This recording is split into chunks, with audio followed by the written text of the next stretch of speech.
Welcome back to Saravana family అండి. నమస్తే అండి. మేమైతే అరకు వెళ్ళాం అనమాట. అరకు వెళ్ళినప్పుడు తోవంతను శుభ్రంగాను మా వారణ సైన్యం అయితే ఉంది. అంటే వాళ్ళందరూ ఎలా గుర్తు పెట్టుకొని వచ్చారంటే మా మా ఇంట్లోని ఇద్దరు ఉన్నారనమాట. మా జాతికి చెందిన వాళ్ళు ఉన్నారు అనుకొని వాళ్ళు వెతుక్కొని మా బండి ముందు వచ్చి నిలబడ్డారనమాట. పిలుస్తున్నారు మా ఇద్దరు పిల్లలకినా. మా వాళ్ళకి మాకు ఇచ్చేయండి అనుకొని పిలుస్తుంటే మా వాళ్ళిద్దరు వెళ్ళట్లేదు. వాళ్ళు మాత్రం చూడండి ఎంత సైన్యం వచ్చి నిలబడిందో. ఎంతైనా వాళ్ళ ఫ్రెండ్స్ వాళ్ళు గుర్తుపెట్టుకుంటారు కదా.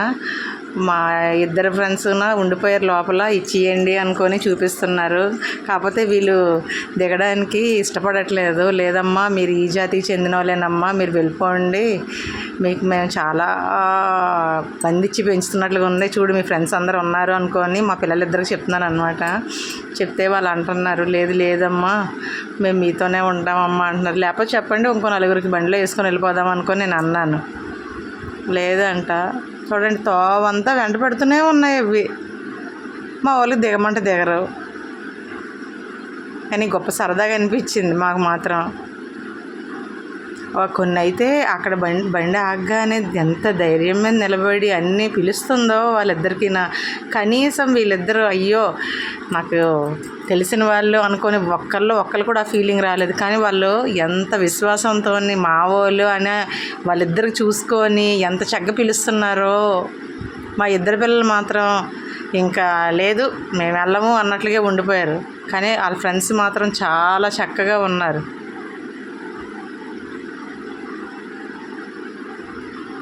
వీళ్ళు అనుకుంటారనమాట, ఏం లేదులే మా అమ్మ అలాగే అంటుంది అనుకుంటుంటే నేను అనమాట, ఒరే లేదురా బాబు మీకు తెలియట్లేదు, ఇగో వీళ్ళందరూ మీ వాళ్ళే, మీరు వదిలేసి వచ్చారు మా దగ్గరికి, మళ్ళీ ఇగో మీకు దింపడానికనే ఇంత దూరం వచ్చాము అనుకొని నేను అన్నాను.